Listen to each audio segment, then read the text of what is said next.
De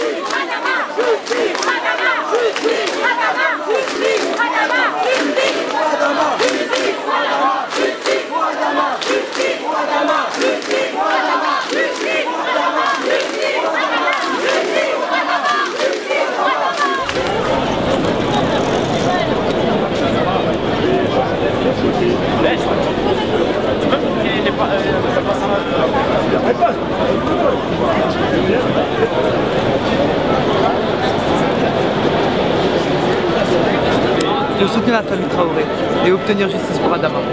Pour une raison simple, déjà un grand soutien aux familles qui sont touchées et qui sont en deuil, donc c'est normal de montrer sa solidarité et sa peine également, sachant qu'on peut tous se retrouver dans cette situation. Enfin, c'est le sentiment qu'on a aujourd'hui.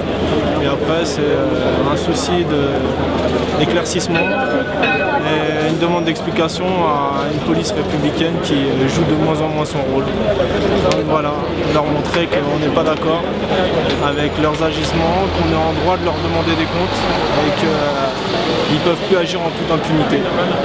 Donc moi je suis là aujourd'hui pour défendre la vérité, pour que tous ces actes de barbarie s'arrêtent au niveau de ces forces de l'ordre qui, à mon avis, parfois cachent trop de vérité et on est là pour se battre tout simplement pour un enfant, quel qu'il soit, c'est ce qu'on est en train de se dire là tout à l'heure, et que en plus pour éviter tout amalgame, et en même temps pour un enfant musulman. Donc là on est là et on ne veut plus d'amalgame et on est là pour soutenir la famille.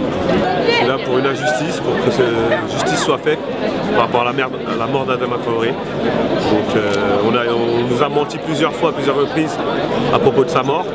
Aujourd'hui la vérité commence à éclater et on est là pour que cette injustice soit payée. Je suis là pour cet événement-là, pour le soutien de M. Adama Traoré qui a été tué dans des circonstances un petit peu, comment dire, ambiguës et floues.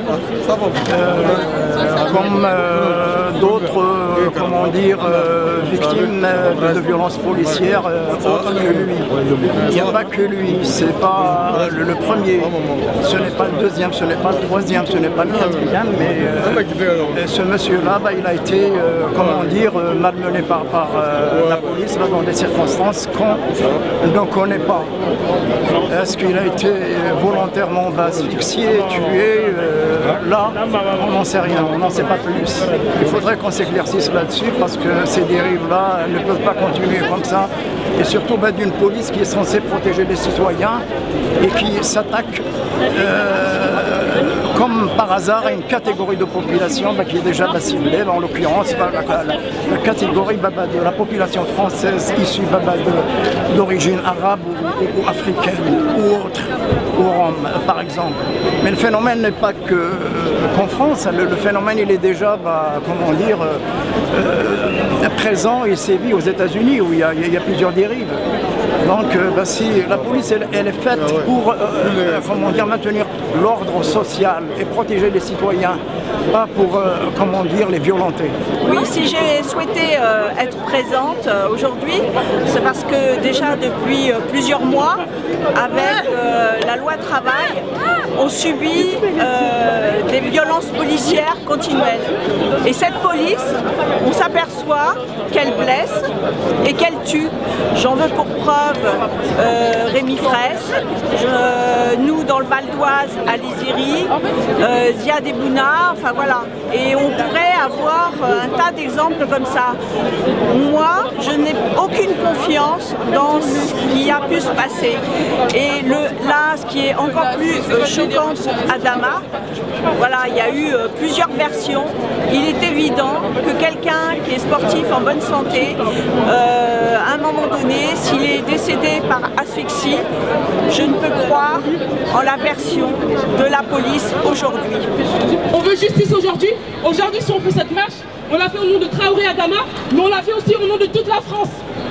Toute la France aujourd'hui, si vous êtes là, c'est pour que tout le monde veut la justice. On veut un espoir. En ce pays, on veut un espoir. On veut pas de non-lieu comme toutes les histoires qui sont passées avant. On va en citer plein. Lahami, Ziad, Bouna, Wissem, il y en a plein. Et aujourd'hui, Adama, on ne veut pas qu'il y en ait un autre. La souffrance que nous on vit aujourd'hui, on veut que personne la connaisse. Donc on veut aujourd'hui que justice soit faite au nom d'Adama, au nom de toute la France et pour tout le monde. Je remercie vraiment tout le monde d'être venu. On veut que le rassemblement se passe vraiment dans des bonnes conditions.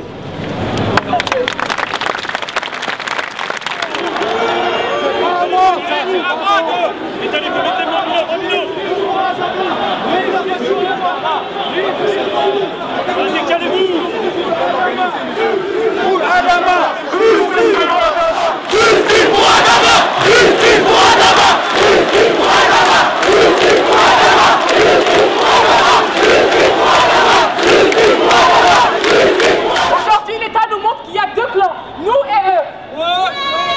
Le procureur, dans ses communiqués, nous montre aujourd'hui, effectivement, eux et nous. Il a menti au nom de mon frère, il a sali le nom de mon frère, il a inventé des maladies de mon frère est en bonne santé. Aujourd'hui, on manifeste pour le droit et la justice de mon frère. Droit bafoué. Est-ce vrai ou pas? Oui! Donc aujourd'hui, malheureusement, on a gagné. On manifeste pas, on marche pas, mais c'est une victoire qu'on a aujourd'hui.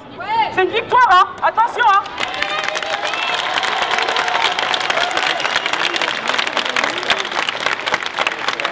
Aujourd'hui, nos droits sont bafoués, l'État nous refuse un droit de vous tous et de nous. Donc, pour nous, c'est une victoire. Encore une fois, il nous montre qu'on n'est rien. On n'a aucune considération pour nous. On peut nous tuer comme on veut. On peut bafouer nos droits comme ils veulent. Voilà. Bonjour, on soutient la famille pour savoir aussi, avoir la vérité sur ce qui s'est passé. Parce que les arguments se contredisent au niveau des deux autopsies. Donc voilà, pour avoir plus de justice. On voulait aussi marcher en hommage à une des victimes et on se retrouve ici coincé dans cette rue depuis plus de 2 heures. Comme des animaux en cage. C'est mon meilleur pote, Adama c'est mon meilleur ami. Mon meilleur pote, on est venus tous ensemble pour soutenir la famille, pour que ça se reproduise. Faut manifester, il faut être dans la rue. Mais bon, on ne laisse pas passer, c'est triste. Mais bon, on est là pacifiquement et on va attendre. On va attendre qu'on nous laisse passer jusqu'au moment où ils décident de nous laver. Ce qui va arriver forcément. Police partout! Justice nulle part! Police partout! Justice nulle part! Police partout! Justice nulle part! Je suis ici pour soutenir une cause qui est la justice, pour soutenir un frère qui est décédé, soutenir sa famille et pour que justice soit faite parce que la vie des Noirs elle a autant de valeur que la vie d'un Blanc. Lorsqu'un Blanc est tué par la police, il y a une réaction qui est respectée, il y a des manifs qui sont respectés, qui sont autorisés et dès que c'est un frère c'est un peu plus compliqué. Donc je suis là pour apporter ma présence, pour soutenir Adama Traoré, pour soutenir sa famille et surtout pour que justice soit faite. Je suis venu ici pour soutenir la lutte de la famille d'Adama Traoré qui a été assassiné par la police et pour rappeler que ça s'inscrit dans un contexte c'est une longue série, malheureusement ça se répète et à chaque fois on dit c'est la fois de trop et malheureusement ça revient et on est là, il faut que ça cesse. Et le contexte, c'est le contexte de l'état d'urgence et avec des politiques toujours plus sécuritaires, toujours plus répressives, qui donnent une carte blanche en fait à la police et on s'aperçoit que même sans armes, il n'y a pas besoin d'armer les policiers, même sans armes en fait, ils sont capables de se mettre à 3 sur un type et de le buter dans un commissariat et c'est inadmissible en fait, c'est une rage, on ne peut pas rester chez soi et se dire bon on verra, on fait confiance. Moi je fais confiance à personne et je suis là pour dire que c'est plus possible et qu'on est déterminé par tous les moyens nécessaires à faire en sorte que ça cesse. Je suis là pour dénoncer le meurtre d'Adama Traoré, tué par les gendarmes, donc les forces de l'ordre français, c'était la semaine dernière, mardi soir. Et donc on est là parce que malheureusement c'est pas le premier crime, ça s'inscrit dans une série de crimes contre en général des jeunes de quartier issus d'une immigration post-coloniale, donc souvent des Noirs, des Arabes ou des Roms, qui se font tuer et en fait on dénonce aussi le racisme structurel en France, puisque apparemment les flics et les gendarmes savent que c'est plus facile de s'acharner et de se laisser aller, de frapper aussi brutalement qu'ils veulent des jeunes quand ils sont noirs, arabes ou roms. Ils savent que la justice ne vont pas forcément les condamner. Jusqu'à aujourd'hui, la plupart des forces de l'ordre qui ont commis des meurtres s'en sont sortis indemnes et n'ont même pas été démis de leurs fonctions. Donc on est là pour dénoncer le racisme structurel et les violences policières.